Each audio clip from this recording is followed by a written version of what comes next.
ધોરણ 3 વિષય computer chapter 4 એનું સ્વાધ્યાય જોઈએ.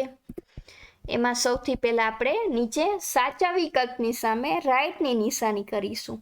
એમાં પેલું આ પ્રોગ્રામનો ઉપયોગ કોમ્પ્યુટર ઉપર ટાઈપ કરવા માટે થાય છે. જવાબ આવે છે વર્ડપેડ.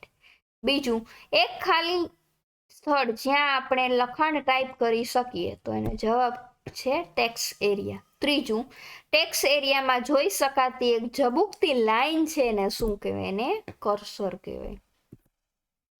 ચોથું હું ક્લોઝ બટન છું તો આ બેમાંથી ક્લોઝ બટન કયું થશે? તો કે આ પેલું છે એ ક્લોઝ બટન છે. પાંચમું ક્વિક એક્સેસ ટૂલબારનો ભાગ છું તો ક્વિક એક્સેસ ટૂલબારનો ભાગ છે સેવ એઝ.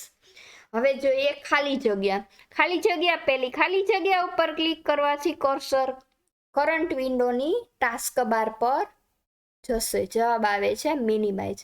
બીજું વર્ડપેડમાં ખાલી જગ્યાના ઉપયોગ પેજ પર લખાણ, ચિત્રો, ટેબલ અને બીજા ગ્રાફિક્સને ગોઠવવા માટે કરવામાં આવે છે. જવાબ આવે છે રૂલર લાઈન.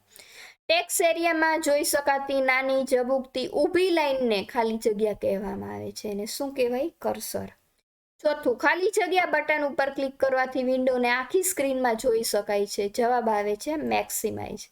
પાંચમું ખાલી જગ્યા બટન પર ક્લિક કરવાથી વિન્ડોને મૂળભૂત સાઇઝમાં પાછી લાવી શકાય છે. જવાબ આવે છે રિસ્ટોર.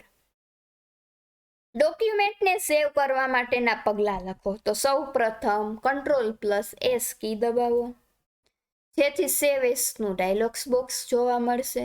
તેમાં ફાઇલનું નામ ટાઈપ કરી સેવ બટન ઉપર ક્લિક કરવું જેથી આપેલ નામથી ફાઇલનો સંગ્રહ થઈ શકશે.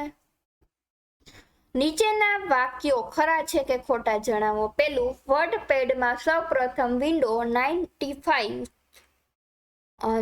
OS આવ્યું હતું. જવાબ આવે છે સાચું. બીજું વર્ડપેડમાં બનાવેલ ફાઇલ ડોક્યુમેન્ટ લાઇબ્રેરીમાં સેવ થાય છે. જવાબ આવે છે સાચું. ત્રીજું એકવાર ફાઇલ સેવ થઈ ગયા બાદ તે ડોક્યુમેન્ટને તમે એડિટ કે ફોર્મેટ કરી શકતા નથી. જવાબ આવે છે ખોટું. ચોથું વર્ડપેડમાં માત્ર ટાઈપ કરી શકાય છે, ચિત્રો દોરી શકાતા નથી. સાચું.